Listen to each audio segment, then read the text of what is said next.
চলুন দেখে নেই গণমাধ্যমে আজকে কি খবর আছে। শুরুতেই আমাদের হাতে আছে দৈনিক ঢাকা পোস্টের প্রধান খবর, ঈদে ১৭২ মোটরসাইকেল দুর্ঘটনায় ঢাকা মেডিকেল কলেজে ভর্তি ৮২, নিহত ৩।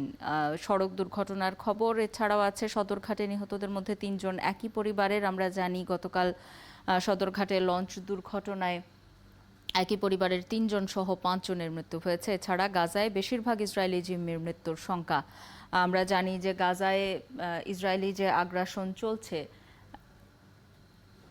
সেই বিষয়ে সারা বিশ্বই এখন সোচ্চার এবং গাজায় যুদ্ধবিরতি নিয়ে আলোচনা চলছে এবং এসব ক্ষেত্রে নেতানিয়াহুর অর্থাৎ ইসরায়েলি প্রধানমন্ত্রীর এক ধরনের উন্নাসিকতা আছে এবং সেই জায়গা থেকে বলা হচ্ছে যে গাজায় হামাসের হাতে জিম্মি যারা ইসরায়েলিরা ছিলেন তাদের সবারই মোটামুটি মৃত্যুর আশঙ্কা করা হচ্ছে এবং তাদের স্বজনরা কিন্তু নেতানিয়াহুর পদত্যাগের বিরুদ্ধে সরকার পতনের আন্দোলন করছেন ইসরায়েলে।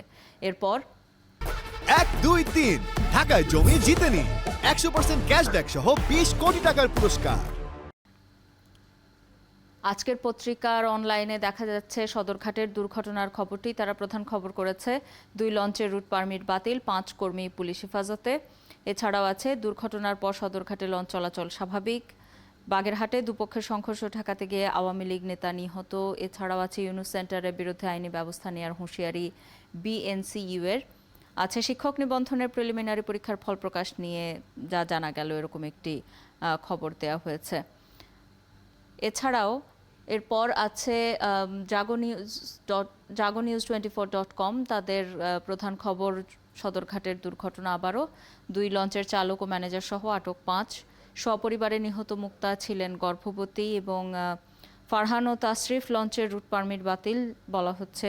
বেশিরভাগ খবরই তারা আসলে সদরঘাটের খবরটিরই ফলো আপ নিউজগুলো দিয়েছে এবং খালেদা জিয়ার সঙ্গে রাজনৈতিক আলাপ হয়নি ফখরুল। এছাড়াও আছে ইসরায়েলি হামলায় আরও ৬৩ ফিলিস্তিনি নিহত। এরপর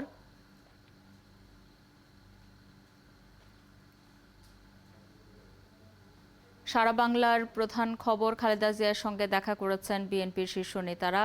আছে ছড়াপাতার চিঠি পেয়ে ছুটে গেলেন সিএমপি কমিশনার। এছাড়াও আছে ঈদ আনন্দ শেষে ফেরার পথে বাসের নিচে মোটরসাইকেল, ২ জনের মৃত্যু। এবং নওগাঁয় বাংলা মদ পানে ৩ বন্ধুর মৃত্যু হয়েছে। ২ লঞ্চের রুট পারমিট বাতিল হয়েছে, সেই খবরটিও দেওয়া হয়েছে। এরপর বাংলানিউজ24.com এর প্রধান খবর, সদরঘাট দুর্ঘটনায় ২ লঞ্চের মাস্টার ম্যানেজার সহ আটক ৫। আছে ভিড় এড়াতে ঈদের দিন যাচ্ছিলেন বাড়ি, স্বামী স্ত্রী সন্তান হলেন লাশ। এছাড়াও ২ লঞ্চের রুট পারমিট স্থগিত, হতাহতদের পরিবারকে অর্থ সহায়তা। এরপর বাংলা ট্রিবিউনের প্রধান খবর, ফেলে আসা রাস্তায় কেন ফিরতে হয় এবং একই সঙ্গে ৬ লাশ কান্নার ঈদ স্বজনদের। কাভার্ড ভ্যান মাইক্রোবাসের সংঘর্ষের একটি খবর, সেখানে ৬ জন নিহত হয়েছেন। এছাড়াও আছে বিলেতে ঈদে ছুটি পান না হাজারো বাংলাদেশি কর্মী, ব্যতিক্রম কারিলিফ। এছাড়াও আছে ২টি লঞ্চের রুট পারমিট স্থগিত, আটক ৫। BDNews24.com এর প্রধান খবর, সদরঘাটে দুর্ঘটনা, ২ লঞ্চের ৫ জনকে আসামি করে মামলা। ইরানের হুমকি, মধ্যপ্রাচ্যকে সংযত থাকার আহ্বান রাশিয়া জার্মানির। এছাড়াও আছে নীতিমালার গ্যাড়াকলে যৌথ প্রযোজনার সিনেমা। এছাড়াও অন্তঃসত্ত্বা চেয়েছিলেন ভিড় এড়াতে, স্বামী কন্যা নিয়ে হলো শেষ যাত্রা।